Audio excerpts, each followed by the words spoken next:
आए हुए सभी पुण्य आत्माओं को मेरा नमस्कार। वेलकम फॉरेन समर्पण साधक। Please close your eyes and close your mind. Please keep attention only my vibrations and vibrations language, beyond any word, beyond any language. Please keep your attention my vibrations.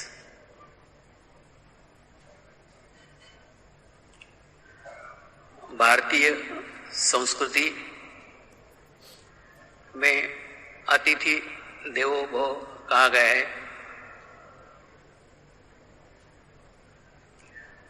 उसी को परंपरा को जारी रखते हुए प्रथम इन अतिथियों से बात की।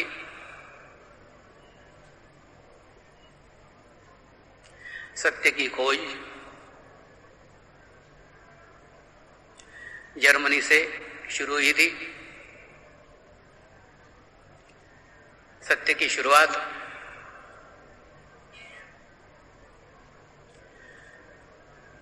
जर्मनी से शुरू हुई थी और ये बहते बहते आज आप तक आ पहुंची है। सत्य के खोज में किसने कितनी सीमाएं क्रॉस की, कितनी सीमाओं को छोड़ा, ये सीमाएं उनके त्याग की प्रतीक है। ये सीमाएं उनके सत्य शोधन की तीव्रता के प्रतीक है। उन्होंने अपने देश के सीमा को क्रॉस किया, उन्होंने अपने धर्म के सीमा को क्रॉस किया, उन्होंने अपने भाषा के सीमा को क्रॉस किया, उन्होंने अपने रंग के सीमा को क्रॉस किया, पर सत्य के खोज की शुद्ध इच्छा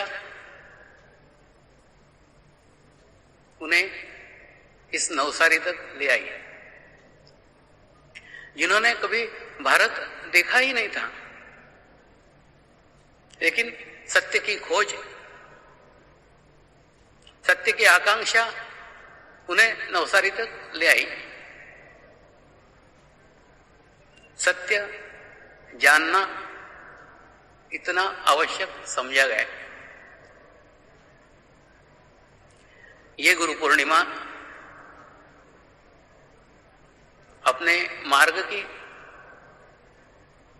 अपने पंथ की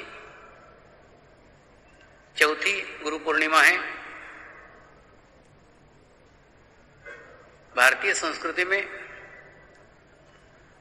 शरीर से आत्मा बनने को 3 दिन लगते हैं। यह 3 का आंकड़ा बड़ा ही महत्वपूर्ण है। ठीक इसी प्रकार से 3 गुरु पूर्णिमा के बाद यह चौथी गुरु पूर्णिमा पंथ के लिए एक फाउंडेशन, पंथ के लिए एक आधार मजबूत करेगी। पंथ आप ही लोगों पे टिका हुआ है। जब तक आपका आधार मजबूत नहीं होता, जब तक पंथ का आधार मजबूत हो ही नहीं सकता। इसलिए इस आधार के साक्षी आज आप लोग हैं। इस प्रथम आधार शिविर के साक्षी आप हैं। आप वो भाग्यवान लोग हैं जो पंथ को एक आधार स्तंभ देने के लिए जा रहे हैं, पंथ को एक आधारशिला देने के लिए जा रहे हैं। यह महसूस किया गया ध्यान में प्रगति, ध्यान को समझना, ध्यान को आत्मसात करना बहुत बात की बात है। सर्वप्रथम जो धारणाएं लेकर आज हम वर्षों से चले आ रहे हैं, जो धारणाएं लेकर हम हमारा जीवन व्यतीत करते हैं, ये महत्वपूर्ण दो धारणाएं आज स्पष्ट होना आवश्यक है। इसलिए आज के शिविर में मैंने आपको प्रत्येक को बोलने का चांस दिया था, प्रत्येक को बोलने का अवसर दिया था। आपको कहा गया कि सूर्य के सामने प्रकाश की कोई हैसियत नहीं है, लेकिन सृष्टि का नियम है, प्रत्येक जगह प्रत्येक वस्तु की हैसियत है। अगर आप मुझे सूरज समझते हैं तो आप प्रकाश हैं, और आपकी भी एक हैसियत है। सूरज की एक सीमाएं हैं, प्रकाश जहां पहुंच सकता है वहां सूरज नहीं पहुंच सकता। ठीक उसी प्रकार से आपका भी महत्व पंथ में उतना ही है जितना एक सूरज का है, जितना मेरा है उतना ही आपका है, समान है, एक जैसा है। क्योंकि आप समाज में उस घर घर तक जा सकते हैं, आप समाज में उस गांव गांव तक जा सकते हैं,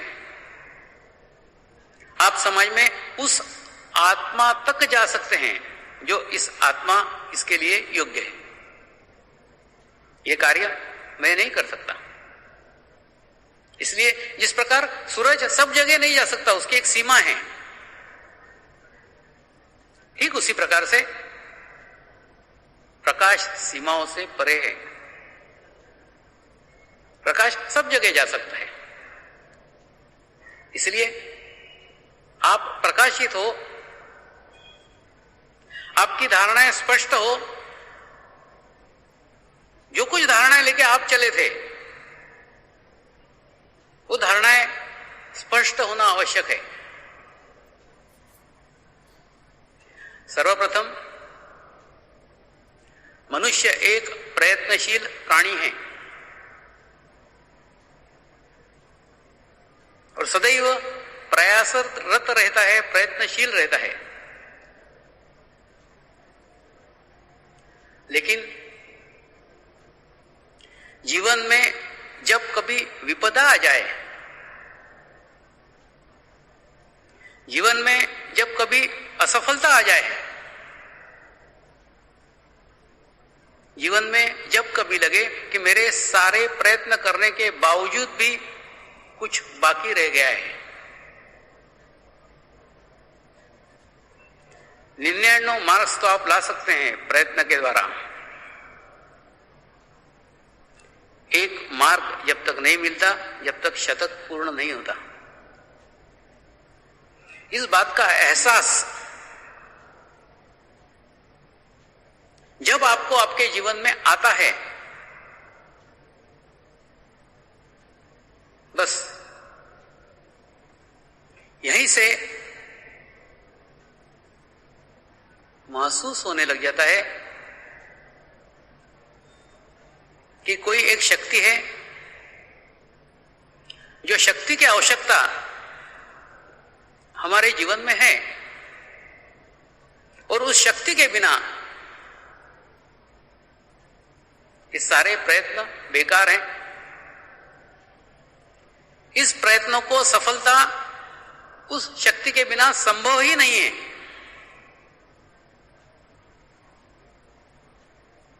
ये असफलता, ये विपदा, ये कष्टकारी स्थिति, ये बाधा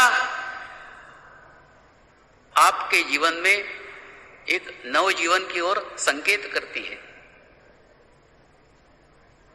कई साधक इस मार्ग में समस्या के कारण आए,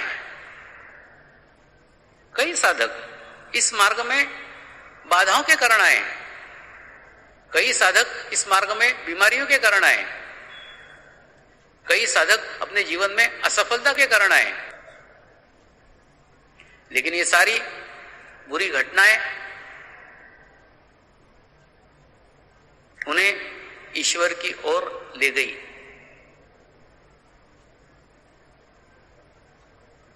परमात्मा, परमेश्वर आपको अपनी ओर बुलाने के लिए, अपने ओर ले जाने के लिए ये सब माध्यम खड़े करता है। जब परमात्मा की अनुभूति हो जाती है तो ये समस्याएं कब दूर हो गई पता ही नहीं चलता, ये बीमारियां कब दूर हो गई पता ही नहीं चलता, ये रुकावटें कब दूर हो गई पता ही नहीं चलता।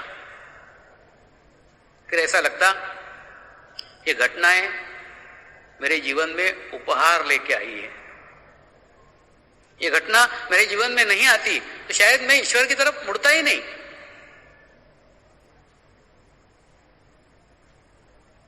लेकिन कई लोग ऐसे भी हैं जिनके जीवन में एक आध्यात्मिक ऊंचाई प्राप्त हो गई है, जीवन की समस्याएं लड़ने की शक्ति उनमें है, बीमारियों की वो परवाह ही नहीं करते, जीवन की कोई समस्या उनका ध्यान अपनी ओर आकर्षित ही नहीं कर सकती। फिर भी एक अतृप्त प्यास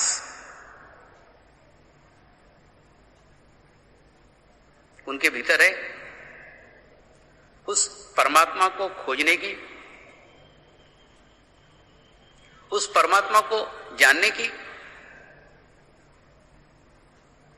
उस खोज के कारण भी, इस शुद्ध इच्छा के कारण भी कई लोग इस मार्ग में आए हैं। यह बात रही माध्यम की। अब जब मनुष्य के जीवन में कहीं उसके प्रयत्न कम पड़ते हों, मनुष्य के जीवन में कहीं ऐसा एहसास होता है कि कुछ खालीपन मेरे भीतर है, मेरे अंदर है, तो वो परमात्मा के अस्तित्व को मानने लग जाता है। और सर्वप्रथम हमारी शुरुआत ही गलत होती है। हम बोलते हैं परमात्मा ने इस विश्व का निर्माण किया है, परमात्मा ने इस जगत को बनाया है। ये शुरुआत ही परमात्मा की ओर गलत कदम है। परमात्मा कोई कुम्हार नहीं है जो मटका बनाने के बाद देखता रहे मेरा मटका सुंदर बना या नहीं बना। मटके के भीतर जिस मिट्टी से मटका बना हुआ है, उस मिट्टी के कण कण में भगवान है। परमात्मा इस सृष्टि से अलग नहीं है, परमात्मा इस जग से अलग नहीं है, और अलग बैठ के वो इस दुनिया को देख रहा है, ऐसा कुछ नहीं है। ये सारे विश्व को चलाने वाली शक्ति, सजीव और निर्जीव को क्रियान्वित करने वाली शक्ति एक विश्व चेतना है, जिसे हम परमात्मा का नाम दे सकते हैं। इससे आपको स्पष्ट हो गया होगा कि विश्व चेतना सारे विश्व के कण कण में फैली हुई है, सारे जगत में है, किसी विशिष्ट देश के सीमाओं में बंधी हुई नहीं है। विश्व चेतना देश के सीमा से परे है, विश्व चेतना भाषा से परे है, विश्व चेतना रंग से परे है, विश्व चेतना धर्म से परे है, सारे विश्व में फैली हुई है, सारे विश्व में संचालित है, सारे विश्व का संचालन वो कर रही है।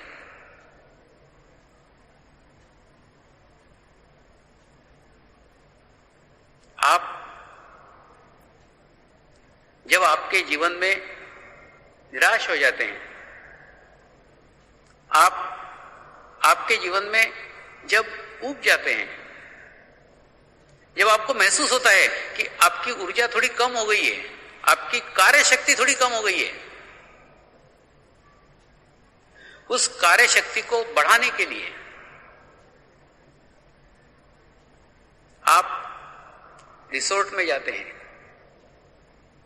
पहाड़ों के किनारे जाते हैं, समुद्र के किनारे जाते हैं, नदी के किनारे जाते हैं। यहां भी आप जाते हैं, एक आत्मिक शांति का अनुभव पाते हैं। क्यों? क्योंकि वहां पे विश्व चेतना भरी हुई है। विश्व चेतना के सानिध्य में जैसे आप जाते हैं, उसका एहसास आपको अवश्य होता है।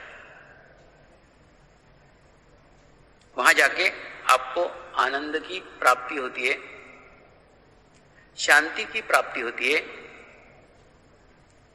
एक मन शांत हो जाता है, आत्मा स्थिर हो जाती है, बस वहीं पर रहने की इच्छा हो जाती है। ठीक इसी प्रकार की शांति आपको किसी सद्गुरु के सानिध्य में भी प्राप्त होती है।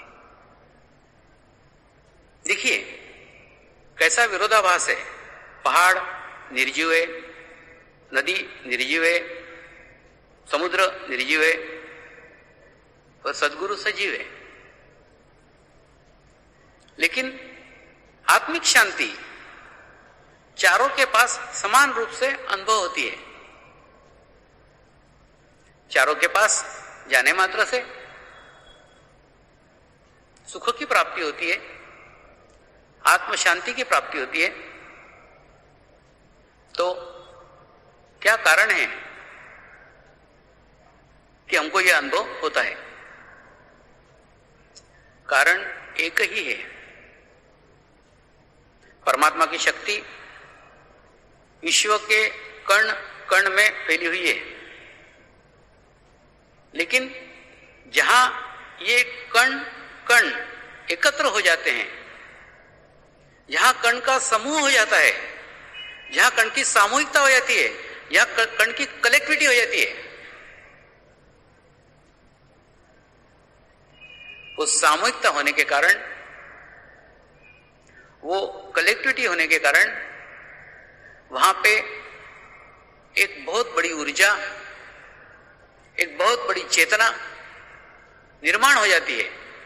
और जब हम इस विश्व चेतना के सामूहिकता में जाते हैं, कलेक्टिविटी में जाते हैं, तो उसका तीव्र एहसास हमें होने लग जाता है। जब आप पहाड़ों के सानिध्य में जाते हैं, वहां पे तटस्थ पत्थरों की सामूहिकता है, अटल पत्थरों की सामूहिकता है। हजारों साल से वहां पत्थर स्थित है, एकत्र है, सामूहिक रूप से बैठे हुए हैं। उन पत्थरों की सामूहिकता के कारण पहाड़ के ऊपर हमको शांति प्राप्त होती है। आप समुद्र के किनारे जाते हैं, समुद्र के किनारे भी करोड़ों पानी की सामूहिकता है, पानी के करोड़ों कण अथांग सागर में विद्यमान है। कई आए और कई चले गए, समुद्र वहीं के वहीं है। तो उस वहीं के वहीं की सामूहिकता, कलेक्टिविटी, वहां पे विश्व चेतना का आभास हमें कराती है। ठीक इसी प्रकार से आप नदी के किनारे भी जाते हैं, नदी के किनारे भी करोड़ों पानी के कण प्रवाहित होते रहते हैं, बहते रहते हैं, और वो बहने के कारण, उस हजारों कणों को साथ में रहने के कारण उनमें भी सामूहिक शक्ति निर्माण हो गई है। ठीक इसी प्रकार की स्थिति, बल्कि इससे भी अधिक सशक्त स्थिति, इससे भी अधिक सजीव स्थिति सद्गुरु के सानिध्य में भी प्राप्त होती है। सद्गुरु जिसने अपना अस्तित्व हजारों साधकों में विलीन कर लिया हो, हजारों आत्माओं में बांट दिया हो, हजारों आत्माएं जिसके साथ जुड़ी हुई हो, ऐसे सद्गुरु के सानिध्य में भी आप जाते हैं तो एक शरीर के सानिध्य में जाने मात्र से हजारों शरीरों की सामूहिकता आपको प्राप्त होती है, क्योंकि हजारों आत्माएं उस शरीर के साथ जुड़ी हुई होती है। उसके सानिध्य में जाने मात्र से भी आपको अनुभूति प्राप्त होती है, आपको वही शांति प्राप्त होती है, आपको वही सुख प्राप्त होता है। इससे हमें स्पष्ट होता है कि परमात्मा एक विश्वव्यापी शक्ति है जो कण कण में फैली हुई है, और हमें उसके दर्शन सामूहिकता में होते हैं, कलेक्टिविटी में होते हैं। लेकिन कोई शरीर परमात्मा हो ही नहीं सकता, क्योंकि शरीर नाशवान है, शरीर नष्ट होने वाला है, और परमात्मा की शक्ति नाशवान नहीं है। विश्व चेतना स्थायी है, वो कभी नष्ट नहीं हो सकती। हाँ, रूप परिवर्तित हो सकती है। इसलिए किसी भी शरीर को परमेश्वर मानने की भूल मत करो। कोई भी शरीर परमात्मा ना था, ना है, ना होगा, क्योंकि शरीर नष्ट होने वाला है। कई लोग अपनी मन की एकाग्रता के लिए, मन को एकाग्र चित्त करने के लिए अपने सद्गुरु को ही परमात्मा मान लेते हैं। मान लेना मन की मनोदशा है, लेकिन सद्गुरु कभी परमात्मा हो नहीं सकता, क्योंकि सद्गुरु शरीरधारी है। शरीर नष्ट होने वाला है, नष्ट होने वाली चीज विश्व चेतना कभी नहीं हो सकती।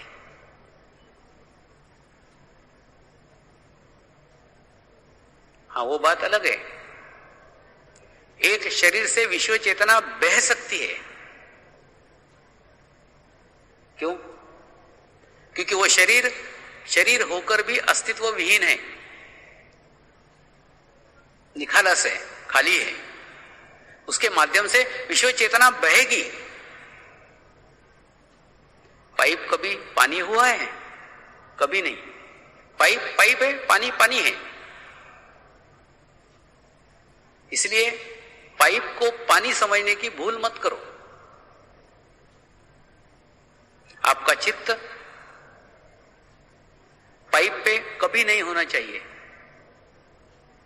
क्योंकि पाइप पे चित्त रहेगा तो पाइप के दोष भी साथ में होंगे। पाइप प्लास्टिक का होगा, टूटेगा, कपड़े का होगा, फटेगा, लोहे का होगा, जंग लगेगा। मतलब भौतिक स्वरूप जो पाइप का है उसके दोष उस पाइप के साथ जुड़े ही हैं। आपका चित्त पाइप पे नहीं, पानी पे होना चाहिए।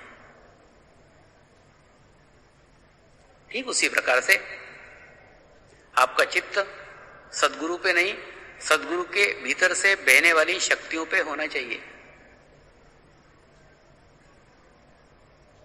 शरीर तो माया है, शरीर आपको भ्रमित कर सकता है, शरीर के दोष दिख सकते हैं। कई विचित्र सद्गुरु रहते हैं, उनके पास आप जाओगे वो गंदी गंदी गालियां देना शुरू करेंगे।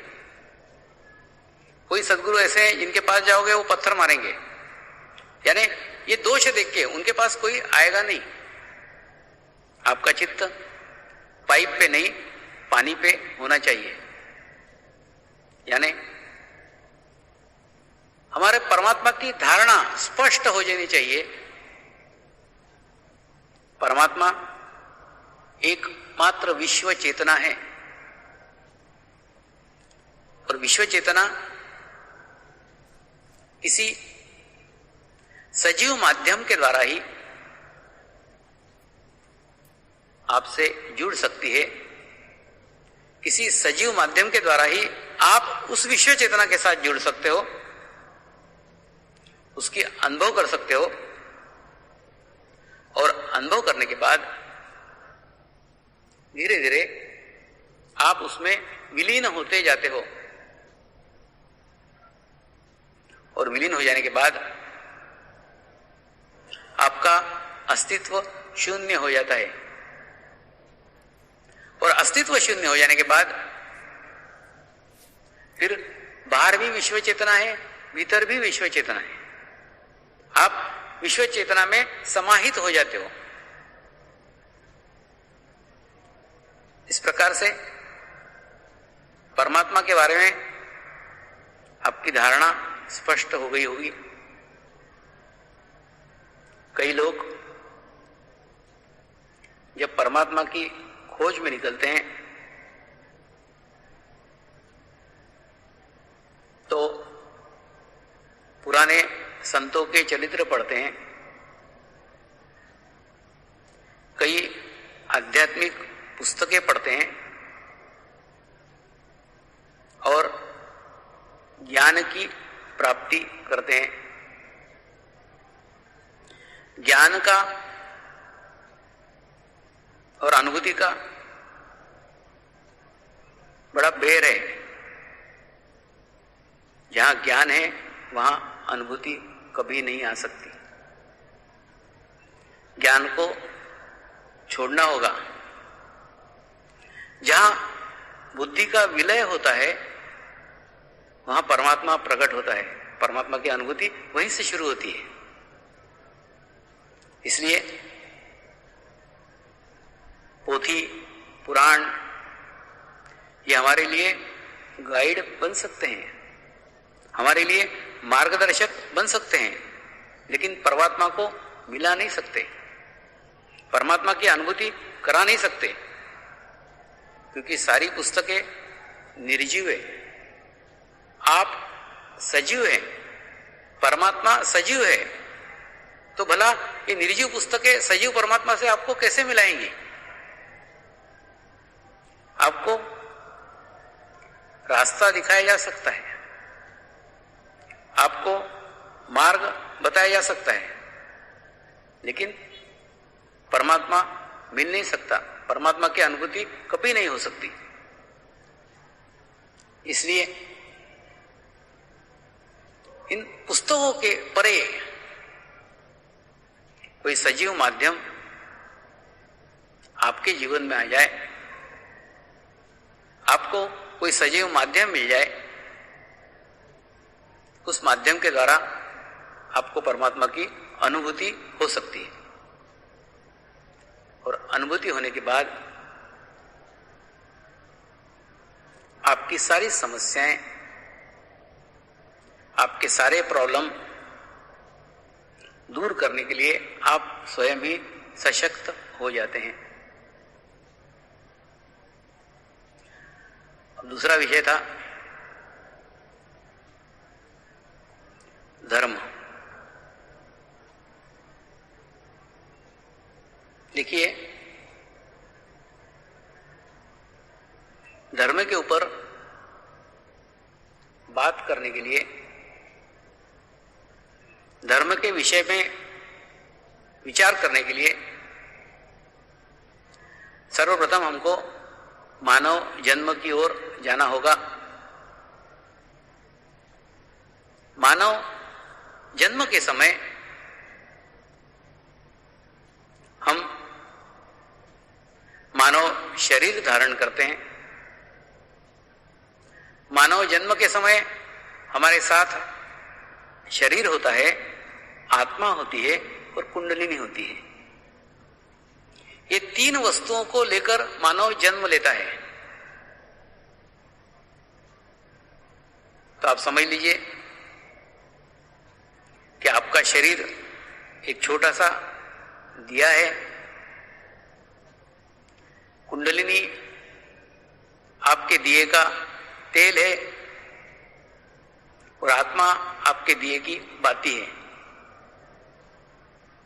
आपके पास सब मौजूद है, तेल मौजूद है, दिया मौजूद है, बाती मौजूद है, लेकिन दिया प्रकाशित नहीं है। इस संसार में हजारों दिए अप्रकाशित ही चले जाते हैं। उनको प्रकाशित करने वाली अग्नि, उनको प्रकाशित करने वाली ज्योति उनके जीवन में आती ही नहीं है। ऐसे दीपक को आप किसी अन्य दीपक का फोटो दिखा दो, इस दीपक को किसी अन्य दीपक का चरित्र दिखा दो, उससे ये दिया कभी प्रकाशित नहीं होगा। इस दिए को प्रकाशित करने के लिए जीवंत जलती हुई ज्योति की ही आवश्यकता है। जब तक वो ज्योति उस दिए के जीवन में नहीं आएगी, दिया कभी प्रकाशित नहीं हो सकता।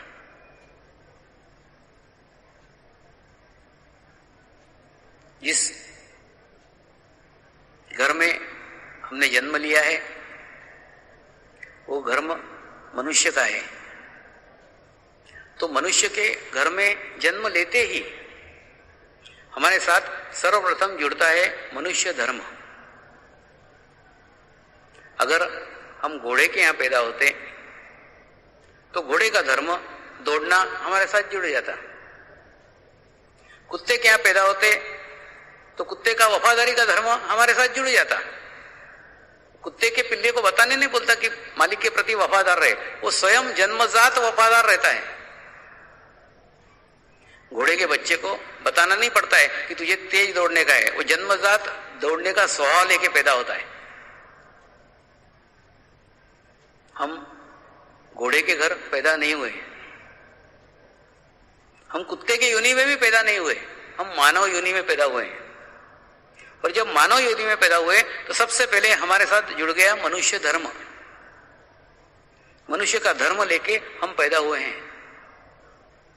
बाकी सारे धर्म आपके ऊपर रखे गए हैं, आपके साथ जुड़े हुए हैं, आप लेकर नहीं आए हैं। और ये धर्म लेना आपकी मजबूरी है, आपका चॉइस नहीं है, आपकी इच्छा नहीं है। आपके पिताजी का जो भाई है वो आपका काका हो गया। आप काका माने या ना माने, वो काका है ही, उसको आप नकार नहीं सकते और वो आपको भी नकार नहीं सकता। ठीक उसी प्रकार से जिस घर में मैं जन्म लिया वो घर का धर्म आपके साथ जुड़ ही गया। आप लेना चाहो नहीं लेना चाहो कोई नहीं, लेना ही पड़ेगा। तो ये बाहर से जोड़ा हुआ धर्म है। असली धर्म, सत्य धर्म मनुष्य धर्म है। उस मनुष्य धर्म को लेकर आप पैदा हुए हैं। दूसरा, धर्म को मैं एक सजीव ज्ञान की संज्ञा देता हूं। धर्म यानी वो सजीव ज्ञान, वो नॉलेज जो आपको अच्छे और बुरे का ज्ञान कराता है। परमात्मा की जितनी कलाकृतियां हैं, जितनी खोपड़ियां बनी हैं, उन सब खोपड़ियों में मनुष्य की खोपड़ी बड़ी विलक्षण है। बड़े फुर्सत से परमात्मा ने इस मनुष्य को निर्माण किया है। और उस मनुष्य को निर्माण करने के बाद उसकी ओर आने के लिए अवरोध के रूप में बुद्धि डाली है। जहां बुद्धि विकसित होती जाएगी, परमात्मा दूर दूर दूर होते जाएगा। एक म्यान में दो तलवारें कभी नहीं रह सकती। बुद्धि की जहां समाप्ति होती है, परमात्मा की वहां शुरुआत होती है। तो परमात्मा को पाने के लिए उस बुद्धि से परे जाना होगा। जब हम उस बुद्धि के बाहर जाएंगे, तभी परमात्मा को पहचान सकते हैं, परमात्मा को जान सकते हैं। मनुष्य धर्म यानी वो सजीव ज्ञान, जो ज्ञान होने के बाद अच्छा क्या है, बुरा क्या है, इसका नॉलेज, इसका ज्ञान आपको आपके भीतर से ही होना लग जाता है। और इसी मनुष्य धर्म को जागरूक करने के लिए ये बाहर के सारे धर्म बनाए गए हैं। आप सभी धर्मों का अध्ययन करो। सभी धर्मों में दो ही बातें लिखी हुई है, ये बातें करो, ये बातें मत करो, ये बातें करो, ये बातें मत करो। ऐसे करते करते अंतिम उद्देश्य सब धर्म का एक ही है, वो है कि आपके भीतर का मनुष्य धर्म जागृत हो जाए। अब जब इन धर्मों की चर्चा कर रहे हैं, तो इनकी शुरुआत कहां से हुई? ये धर्म शुरू कहां से हुए? आज से हजारों साल पहले सारी पृथ्वी, सारी जमीन एक ही जगह एकत्र थी और एकत्र रह के वहां पे एक ही उपासना पद्धति थी। मनुष्य ने जाना कि पंच महाभूतों से हमारा शरीर निर्मित है। अगर इस शरीर को इन्हीं पंच महाभूतों में विलीन कर दूं तो फिर कुछ नहीं रह जाता है। और जब कुछ नहीं रह जाता है, जब अपना अस्तित्व शून्य हो जाता है, तो परमात्मा के साथ सीधा संपर्क स्थापित हो जाता है। इस पद्धति से मानव ने सर्वप्रथम ईश्वर की तरफ जाने का प्रयास किया। बाद में उस पृथ्वी के टुकड़े टुकड़े हो गए। उसमें का एक टुकड़ा जाके बहते बहते हिमालय से जाके टकराया। वो टुकड़ा हमारा भारत है। लेकिन वही पुरानी पद्धति विश्व के सब टुकड़ों में आज भी विद्यमान है। हमारे यहां हिमालय में आर्य इसी पद्धति से ध्यान करते हैं, इसी पद्धति से मेडिटेशंस करते हैं। वेल्स में ड्रविड्स इसी पद्धति से मेडिटेशंस करते हैं, इसी पद्धति से ध्यान करते हैं। अमेरिका में आज भी रेड इंडियन इसी पद्धति से ध्यान करते हैं। ऑस्ट्रेलिया में, न्यूजीलैंड में इसी पद्धति को अवलंब किया जाता है। इसी पद्धतियों का अवलंब करके किसी ने अपने आप को शून्य तक पहुंचाया, निखालस किया, खाली किया। और खाली करने के बाद विश्व चेतना उसके मुख से प्रकट होने लग गई, उसके भीतर से बहने लग गई। उसने अपने अनुभव कथन किए, उसने अपने उपदेश दिए, और वही अनुभव, वही उपदेश बाद में धर्म कहलाए, बाद में नियम कहलाए, वो व्यक्ति परमात्मा कहलाए। लेकिन उस समय वो सिर्फ सद्गुरु थे, जिन्होंने अपने आप को विश्व चेतना का माध्यम बना लिया था।